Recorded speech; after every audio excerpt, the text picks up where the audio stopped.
Thank you very much. It's been an incredibly enriching discussion today. And before I offer a round of thanks, just a few reflections on what we've heard today. Perhaps a little of the backstory and how we got to today's event and where we might go from here.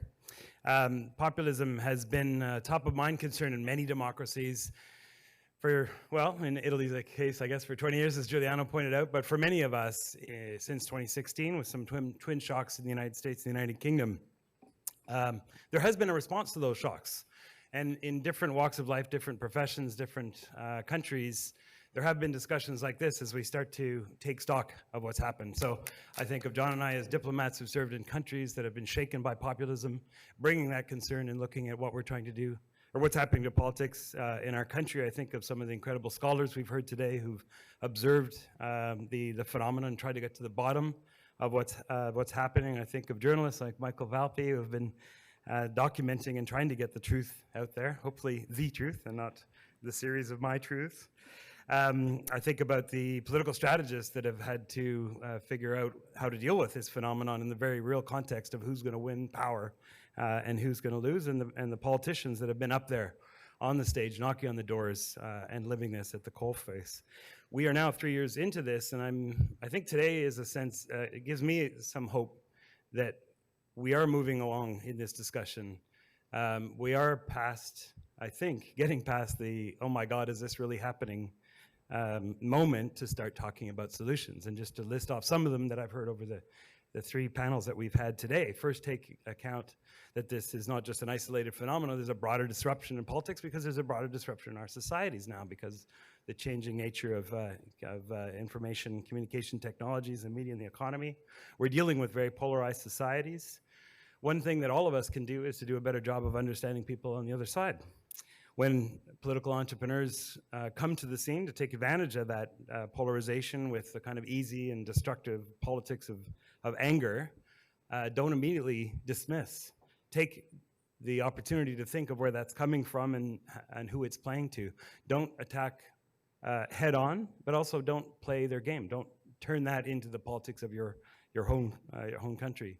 When it comes to governments, I think there's things that we can do. We certainly heard about the declining faith in institutions. Clearly, there's a role for defending institutions. I think Bob pointed out very well one of the reasons that there's more confidence in Canada on our elections is because we've actually protected elections from the role of money and we've made other clever policy decisions. We should stand up for the truth. We should regulate social media. Governments should be reaching out to everyone and thinking about the losers of the changes in our society. We should be reaching out to them. We should be listening. This is the real message that I took away from Klaus.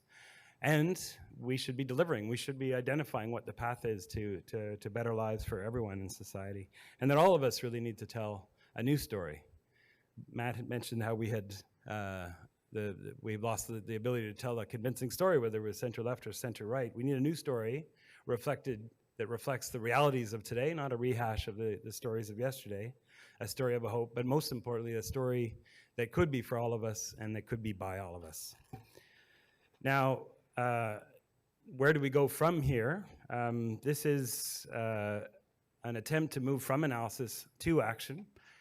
Just to mention from the perspective of the CIC, in some sense today is an experiment in a different method for going about the promotion of democracy, one that starts with a reflection on some of the fault lines, some of the weaknesses in our own democracy, to then reach out to others to help us as Canadians understand what's going wrong in our own politics, to actually invite others to come and promote democracy here in Canada by the experiences that they've had in countries based on the successes and sometimes the failures in their own. That we should be engaging in a process not of exporting democracy from our countries to others or translating institutions that work in one society to another, but we should all approach this with humility, that we have some mutual learning to do. We get some things right and some things wrong in our democracy. The same thing for Germans, for Brits, for Italians. Let us continue this process of mutual learning, and so that we can join forces in promoting this system of politics, this system of government together. Not on the basis of some countries that have figured it out and some that are getting it wrong, but on the basis of reciprocity and mutual respect. For those of you that are interested in the opportunity to take this forward, just within the CIC context itself, This is part of a series over the course of a month of events that we're running in 5 cities across Canada, of research that we're commissioning that we'll be releasing week by week, and a discussion that we're having in social media so that we can draw citizens of our country into a discussion with one another about how to protect democracy in our countries.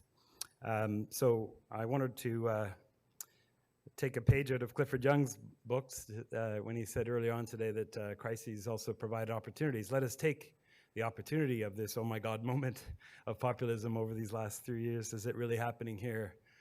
To find the resolve to work together on making stronger democracies in all of our countries. On that, a big thanks to all that helped make this day possible today. Our partners in bringing this together with Peter Lowen at the Munk School, Michael Valpy at Massey, John Allen, who actually wears 2 hats as a distinguished fellow of the CIC and part of the Munk School as well. For some of the staff that have made this possible, Stacy from the Munk School, Nikolai and Daniel from the CIC. We also have the Toronto branch of the CIC here. Thank you for distributing and publicizing this, Renee and Henry. Our moderators, Nathalie Desrosiers and Randall, and then speakers who came from places as far as Chapel Hill, Washington, Berlin, London, Paris, and Milan. And thanks to all of you for being part of these discussions. I hope we can carry this together forward and turn this crisis into an opportunity. Thank you.